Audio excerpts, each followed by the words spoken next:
నమస్కారం మిత్రులారా. ఈరోజు మనం మనందరి జీవితానికి ఉపయోగపడే ఒక చిన్న కాని చాలా ముఖ్యమైన విషయం గురించి మాట్లాడుకుందాం. ఇది మన జీవితాన్ని ఇంకా ప్రశాంతంగా ఇంకా ఆనందంగా మార్చేస్తుంది. సరేనా? మరి స్టార్ట్ చేద్దామా? ఒక్కసారి ఆలోచించండి. మన ఫ్రెండ్స్ కానీ మనతో ఉండేవాళ్లు కానీ మనల్ని ఏదైనా ఒక మాట అన్నారనుకోండి, వెంటనే మనసుకెలా ఉంటుంది? చివుక్కుమంటుంది కదా. చాలా బాధగా, కొంచెం కోపంగా అనిపిస్తుంది. అవునా? ఇది మనందరికీ ఎప్పుడో ఒకప్పుడు జరిగేదే. అలా మనసుకి బాధ కలగగానే మన మెదడులో ఫస్ట్ వచ్చే ఆలోచన ఏంటి? నన్ను అన్నారా, నేను వాళ్ళని ఊరికే వదలను, తిరిగి ఏదో ఒకటి అనేయాలి, వాళ్లకొక లెసన్ చెప్పాలి, ఇలానే అనిపిస్తుంది. కరెక్టే కదా? కానీ ఇక్కడే అసలు విషయం ఉంది. ఈ బుద్ధి చెప్పాలి అనే ఆలోచన ఉంది చూశారు, దీనికి మనం తెలియకుండానే ఒక పెద్ద వెల చెల్లించాల్సొస్తుంది. అదేంటో ఇప్పుడు చూద్దాం. మనసులో కోపాన్ని ఎలానే పెట్టుకోవడం అంటే మన భుజం మీద ఒక పెద్ద బరువుని మోయడం లాంటిది. రోజంతా ఆ బరువుని మోస్తూ తిరిగితే ఏమవుతుంది? మనమే అలిసిపోతాం. మన సంతోషం, మన ఎనర్జీ మొత్తం ఆ బరువే లాగేసుకుంటుంది. ఇది ఎలా ఉంటుందో తెలుసా? పొద్దున్న పెట్టిన ఛాయ్ని రాత్రికి మళ్లీ వేడి చేసుకుని తాగినట్టు ఉంటుంది. అస్సలు టేస్ట్ బావుంటుందా? ఉండదు. పైగా మన కడుపే పాడవుతుంది. సేమ్ అలాగే పాత కోపాన్ని మనసులో పెట్టుకుని మళ్లీ మళ్లీ గుర్తు చేసుకుంటూ ఉంటే మన మనసు పాడవుతుంది. అంతే. ఇప్పుడు చూడండి, ఈ మాట చాలా ముఖ్యం. మనం ప్రతీకారం తీర్చుకోవాలి అని ఆలోచిస్తున్నామంటే దానర్థమేంటో తెలుసా? మనల్ని బాధపెట్టిన వాళ్ల చేతికి మన హ్యాపీనెస్ రిమోట్ ఇచ్చేసినట్టే. వాళ్లు మన గురించి అస్సలు ఆలోచించకపోవచ్చు, కాని మనం మాత్రం వాళ్ల గురించే ఆలోచిస్తూ మన టైంని, మన ప్రశాంతతని పాడు చేసుకుంటాం. చెప్పండి, ఇది కరెక్టేనా? సరే, మరి ఈ రిమోట్ కంట్రోల్ మన చేతిలోనే ఉండాలంటే ఏం చేయాలి? దీనికొక చాలా స్మార్ట్ దారి ఉంది. పాత పద్ధతిని వదిలేసి కొత్తగా ఎలా ఆలోచించాలో చూసేద్దామా? ఇక్కడ గమనించండి, మన ముందు 2 దారులున్నాయన్నమాట. ఒకటి పాత దారి, నన్నన్నవాళ్లని తిరిగి అనాలి అనేది. ఈ దారిలో వెళితే మనకు ఇంకా కోపం, ఇంకా బాధే మిగులుతుంది. ఇక రెండోది కొత్త దారి.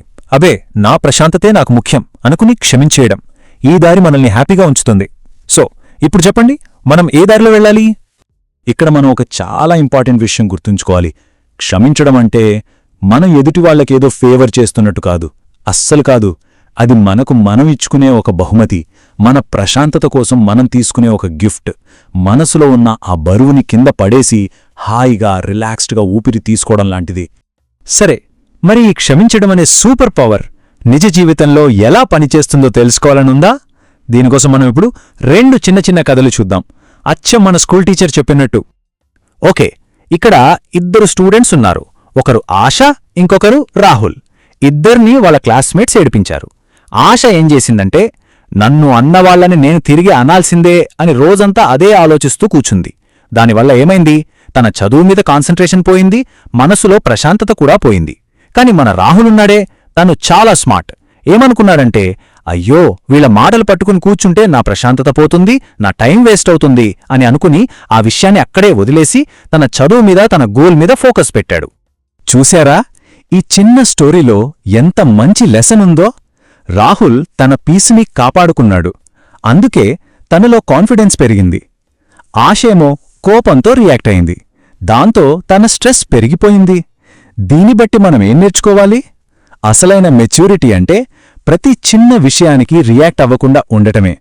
ఈ రూల్ స్కూల్లోనే కాదు, మనం పెద్దయ్యాక ఆఫీస్లో పనిచేస్తున్నప్పుడు కూడా వర్తిస్తుంది. ఇదిగో, ఇక్కడ మనోజ్, అరవిందు ఉన్నారు. ఇద్దరికీ మీటింగ్లో వాళ్ల పని గురించి విమర్శలొచ్చాయి. మనోజ్కి భలే కోపం వచ్చేసింది. నన్ను అన్నవాళ్ల మీద ఎలాగైనా రివెంజ్ తీర్చుకోవాలి అని ప్లాన్ చేసుకున్నాడు. రిజల్ట్ ఏంటి? ఆఫీస్లో అందరితో రిలేషన్స్ పాడైపోయాయి. కాని అరవింద్ ఏం చేశాడంటే, ఓకే, నా పనిలో ఏవైనా తప్పులున్నాయేమో చూసుకుంటాను, సరిచేసుకుంటాను అని ప్రశాంతంగా ఆలోచించాడు. తన పనిని ఇంకా ఇంప్రూవ్ చేసుకున్నాడు. అప్పుడు అందరూ అతని ప్రొఫెషనలిజం చూసి గౌరవించారు. చూశారు కదా, తెలివైన వాళ్ళు, గొప్ప స్థాయికి వెళ్లిన వాళ్ళు ఎప్పుడూ శాంతి మార్గాన్నే ఎంచుకుంటారు. ఎందుకంటే వాళ్ళకి తెలుసు, అసలైన బలం గొడవ పడటంలో కాదు, క్షమించడంలోనే ఉందని.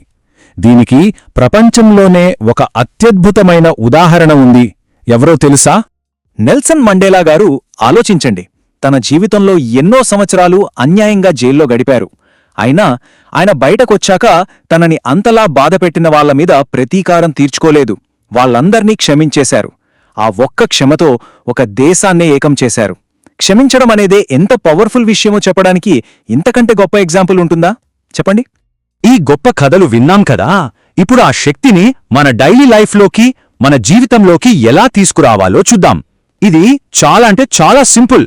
దీన్ని మనం పీస్ ప్రొటెక్షన్ రూల్ అని పిలుచుకుందాం, ఓకేనా? చాలా సింపుల్, 3 స్టెప్స్. నంబర్ 1, ఎవరైనా మనల్ని బాధ పెట్టినప్పుడు వెంటనే రియాక్ట్ అవ్వొద్దు. ఒక్క క్షణం ఆగి నెమ్మదిగా ఒక లోతైన శ్వాస తీసుకోండి. నంబర్ 2, మనల్ని మనం ఒక ప్రశ్న వేసుకోవాలి.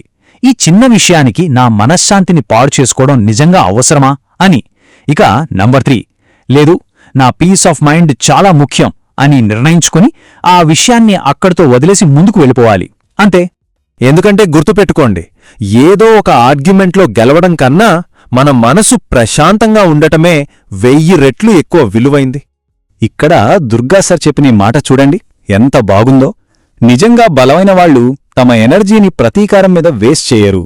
వాళ్ళు అదే ఎనర్జీని ఉపయోగించి తమ జీవితాన్ని శాంతియుతంగా, విజయవంతంగా నిర్మించుకుంటారు. వావ్, ఎంత మంచి మాట కదా. సరే మిత్రులారా, గుర్తుంచుకోండి, రోజూ మనం నేర్చుకునే ఇలాంటి చిన్న చిన్న మంచి విషయాలే ఏదో ఒక రోజు మనల్ని జీవితంలో పెద్ద సక్సెస్ వైపు నడిపిస్తాయి. మళ్ళీ కలుద్దాం.